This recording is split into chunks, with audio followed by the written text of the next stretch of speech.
Hi, welcome to our channel.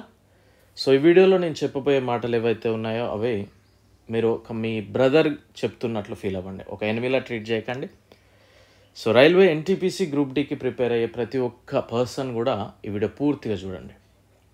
So మీలో చాలామందికి తెలిసే ఉంటుంది, ఏదో ఒక వీడియోతోటి ప్రతిరోజు 2-3 సార్లు మీ ముందుకు వచ్చే బ్యాచ్ అయితే మన ఛానల్ కాదు. సో టైం ఉంటే ఒక క్లాస్ చెప్దాం అని ప్రియారిటీ క్లాసెస్కి ఇచ్చే ఛానల్ మనదని చెప్పవచ్చు, అందులో no doubt at all. So by the way, this is Praveen Kumar, ex Indian railway. So మన యొక్క యాప్ లాస్ట్ బెంచెస్ హబ్ అనే యాప్ని డౌన్లోడ్ చేసుకోండి. సో మీకు ఇక్కడ థంబ్నెయిల్ మీద కనిపిస్తున్న ప్రతి ఒక్క టాపిక్ గురించి కూడా నేను ఈ వీడియోలో మీకు క్లియర్గా డిస్కస్ చేస్తాను. ఇది ఎస్పెషల్లీ మీలాంటి మైండ్ సెట్ ఉన్న వాళ్ళ కోసం. సో ఓకేనా? సో వీడియో పూర్తిగా చూడడానికి ప్రయత్నం చేయండి. అండ్ మనం ఏదైతే లాంచ్ చేసామో book, the best book, 8,000+ railway previous questions, NTPC కావచ్చు, group D, RPF, SI constable, ALP నుండి 2022 వరకు జరిగిన ఎగ్జామ్స్లో కొన్ని క్వశ్చన్స్, సైన్స్, సోషల్, జీకే నుండి 8,000 క్వశ్చన్స్ అయితే మనం ప్రిపేర్ చేసాం.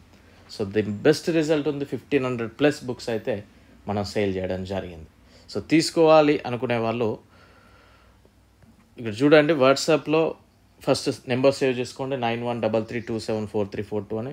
ఫోన్పే కానీ గూగుల్ పే కానీ 380 రూపీస్ సెండ్ చేస్తే with delivery charges through out India. So మీకు 10 వర్కింగ్ డేస్ లోపు అయితే రీచ్ అవుతుంది. ఓకే. అండ్ మన యొక్క యాప్లో ఈరోజు ఈ వీడియో చూసే వారికి మాత్రమే, కోర్స్ తీసుకునే ముందు యూట్యూబ్లో క్లాసెస్ చూడండి, 1-2 సార్లు చూడండి. మీకు రైల్వేకి ఉపయోగపడుతున్నాయి అనుకుంటే తీసుకోండి. ఓన్లీ రైల్వే బేస్ మీద మాత్రమే నడిచే ఛానల్ ఇది. ఓకేనా?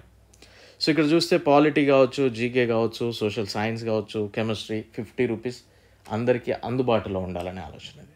అండ్ గ్రూప్ డి వచ్చేసి మీకు 150 ఏమో ఉంది, తీసుకోవడానికి ట్రై చేయండి. మీకు ఖచ్చితంగా న్యాయం జరుగుద్ది మీరు పెట్టిన మనీకి, అందులో no doubt at all. Okay. So coming to the topic. So ఇక్కడ చూద్దాం మనం ఒకసారి థంబ్నెయిల్ మీద. మీకు కావాల్సింది ఒకే ఒక్క పోస్ట్ అండి. పర్టిక్యులర్గా ఇండివిజువల్గా చూసుకుంటే మీకు కావాల్సింది ఒకటే పోస్ట్. సో మనం చేయాల్సింది చదవడం మాత్రమే చేయాలి, ఇంకేం చేయని అవసరం లేదు. చదవడం కాకుండా ఇంకేం చేయని అవసరం లేదు. ఏం చేసినా జాబ్ రాదు. చదవాలి, ఆ ఉన్న ఒకే ఒక్క పోస్టు నీకు రావాలి. సో నీకు నెంబర్ ఆఫ్ పోస్టులు ఎన్ని ఉన్నాయి, ఏంటి అనేది అనవసరం.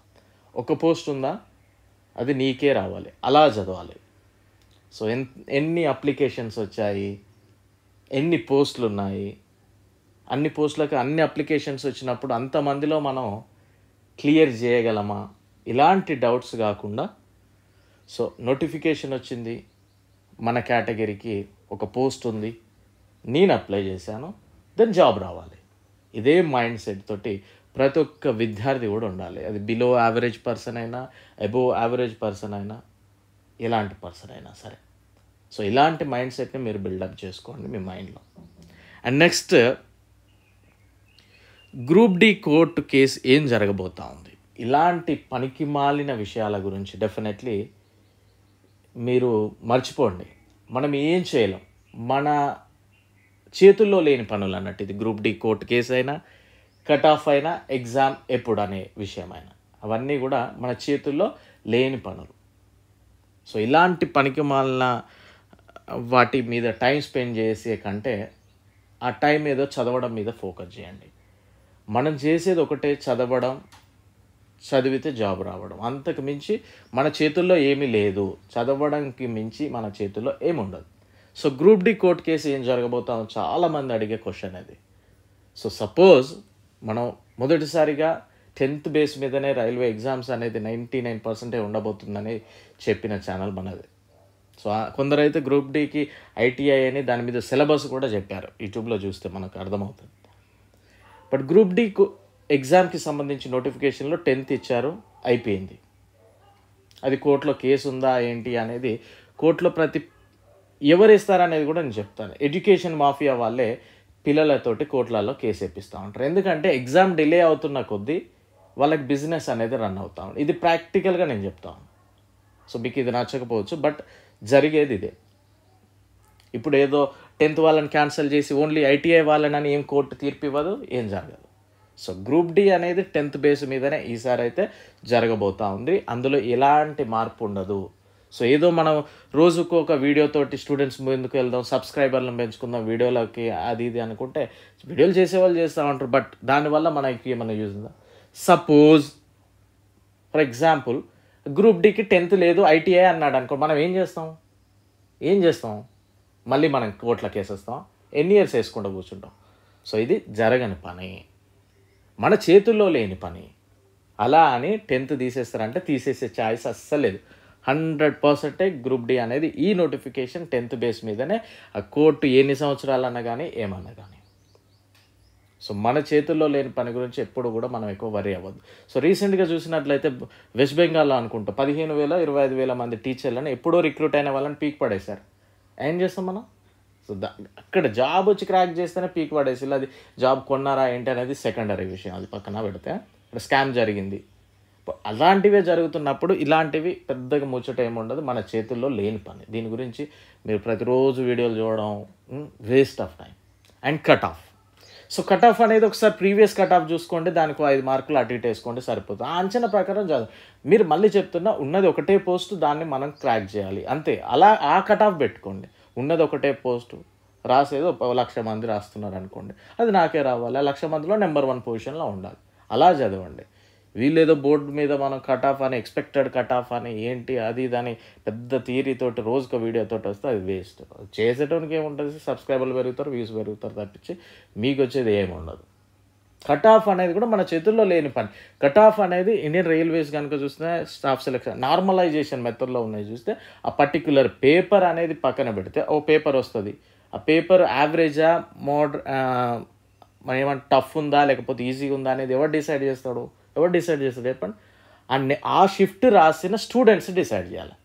Suppose dead easy paper recruiter ఇచ్చాడు అనుకోండి, ఏమి రానోళ్ళే 1,00,000 మంది రాశారు ఆ షిఫ్ట్, ఏమవుతుంది అప్పుడు? ఆ ఈజీ పేపర్ టఫ్గానే కనిపిస్తుంది, అవునా? సో ఈజీ పేపరా, టఫ్ పేపరా, లేకపోతే యావరేజ్ పేపరా అనేది డిసైడ్ చేసేది ఆ పర్టిక్యులర్ రోజు ఆ షిఫ్ట్ పేపర్ రాసిన స్టూడెంట్స్ బేస్ మీద ఆధారపడి ఉంటుంది. ఏదో యూట్యూబర్ల మీద ఆధారపడేది కాదు అది. ఇది ఈజీ పేపర్ వచ్చింది, హార్డ్ పేపర్ వచ్చింది అనేది. ఓకే, సో కట్ ఆఫ్ అనేది కూడా మన చేతుల్లో లేని పని. దాని గురించి ఎక్కువ ఆలోచించకండి. పోయినసారి చూసుకోండి, ప్రీవియస్ 5 మార్క్స్ ఎక్కువ పెంచుకోండి, లేకపోతే 10 మార్క్స్ ఎక్కువ పెంచుకోండి. లేదు ఉన్నది ఒకటే పోర్షన్ నేను క్రాక్ చేస్తాను మైండ్ సెట్ బిల్డప్ చేసుకోండి. టు బి ఫ్రాంక్, నేను అప్పుడు ఎన్టీపీసీ క్రాక్ చేసినప్పుడు 14-15లో అనుకో, ఆల్రెడీ ఆ టైంలో ఎన్టీపీసీ క్రాక్ చేసినప్పుడు ఇవన్నీ ఏం చూడలేదు అసలు. ఏదో నోటిఫికేషన్ వచ్చింది, అప్లై చేసిన తర్వాత బుక్స్ తెచ్చుకున్నా, చదివినా, క్రాక్ చేసిన. లాస్ట్ ఇయర్ తోటి రిజైన్ చేసినాం. సో నేను త్వరలో మీకు గుడ్ న్యూస్ కూడా చెప్తాను. నేను ఒక స్టార్ట్అప్ అనేది స్టార్ట్ చేశాను, అది రన్ అవుతూ ఉంది ప్రాసెస్. సో ఖచ్చితంగా చెప్తాను. Okay, so and next exam ఎప్పుడు. సో ఎగ్జామ్ ఎప్పుడు అనేది ఎలా ఉండాలంటే మన మైండ్ సెట్ రేపే ఎగ్జామ్ అనే విధంగా మనం ప్రిపేర్ అయి ఉండాలి. మీలో ఎంతమంది ప్రిపేర్ అయి ఉన్నారు చెప్పండి? ఎగ్జామ్ ఎప్పుడు అని ఊరికే అడగడానికి. సో మనం ప్రిపేర్ అయి ఉండాలి. వాడు ఇప్పుడు కాకపోతే ఇంకో 1 ఇయర్కైనా పెడతాడు ఎగ్జామ్. ఎన్టీపీసీ జూన్ కాకపోతే జూలైలో పెడతాడు. గ్రూప్ డి ఆగస్ట్ కాకపోతే సెప్టెంబర్లో పెడతాడు. అని ఏమైనా చేస్తాం? అది మన చేతిలో పనే కాదు కదా. సో మన చేతుల్లో లేని పని గురించి ఆలోచించడం, దాని గురించి పదే పదే చూడడం అనేది మూర్ఖత్వం కిందికి వస్తుంది. గ్రూప్ డి కోర్టు కేసు అయినా, లేకపోతే లాస్ట్ టైం ఎక్కడెక్కడనైనా ఈ ఎగ్జామ్స్ల మీద కేసులు వేసేది చాలా వరకు అంటే ఎగ్జామ్ జరగక ముందుకు కోర్టులల్లో కేసు వేయడం, లేకపోతే ఎగ్జామ్ క్యాన్సిల్ చేయండి అని కోర్టులల్లో కేసులు వేసేది వాళ్ళ వెనక ఉండి నడిపించేది ఎడ్యుకేషన్ మాఫియా. ఎందుకంటే మళ్ళీ ఎగ్జామ్ క్యాన్సిల్ అయింది అనుకోండి, మళ్ళీ ఎగ్జామ్ పెడతారు. అప్పుడు మళ్ళీ ఇంకొద్ది మంది స్టూడెంట్స్ వస్తారు, జాయిన్ అవుతారు కోచింగ్ సెంటర్లలో, మాకు డబ్బులు ఎక్కువ వస్తాయి. ఇది జరిగేది ఇదే. Be practical man. Okay, so మన చేతుల్లో ఉన్నది ఏంటి? చదవడం. సో చదవడం మాత్రమే మనం చేయాల్సిన పని. చదివింది ఎగ్జామ్ రోజు ఎగ్జిక్యూట్ చేయాలి. సో ఎలా చదవాలనేది ఒక వీడియో చేస్తాను, వీళ్ళు చూసుకొని. సో ప్రాపర్గా నేర్చుకోవడానికి ట్రై చేయండి. నేను కూడా వీళ్ళున్నప్పుడల్లా క్లాసెస్ చెప్పడానికి ట్రై చేస్తూనే ఉంటాను. ఉన్నన్ని క్లాసెస్ ప్రిపేర్ అవుతూనే ఉండండి. మీరు సపోర్ట్ చేయండి డెఫినెట్లీ. క్లాసెస్ చెప్పే ఛానల్ మన ఒక్కటే. సో దీన్ని కూడా మీరు ఎంకరేజ్ చేయకపోతే so no worry, but encourage చేయండి అని చెప్తా ఉన్నాను. సో ఫైనల్గా చెప్పేది ఒకటే, మీ మైండ్ సెట్ అనేది కొంచెం చేంజ్ చేసుకోండి. మన చేతుల్లో ఉన్నది ఏంటి? ఒక పోస్టు, మనం చేయగలిగింది ఏంటి? చదవడం అంతే. అంతకుమించి ఏం లేదు. కట్ ఆఫ్ ఎప్పుడు, గ్రూప్ డి ఎగ్జామ్ ఎప్పుడు, లేకపోతే ఈ కట్ ఆఫ్ ఎంత, ఎగ్జామ్ ఎప్పుడు, గ్రూప్ డి కోర్టు కేసు ఏమైంది, ఇదేంది అదేంది అనేది వేస్ట్ ఆఫ్ టైం. ఓకేనా? సో తిట్టుకోకండి. Clear? I wish you very good luck. Thank you. Bye.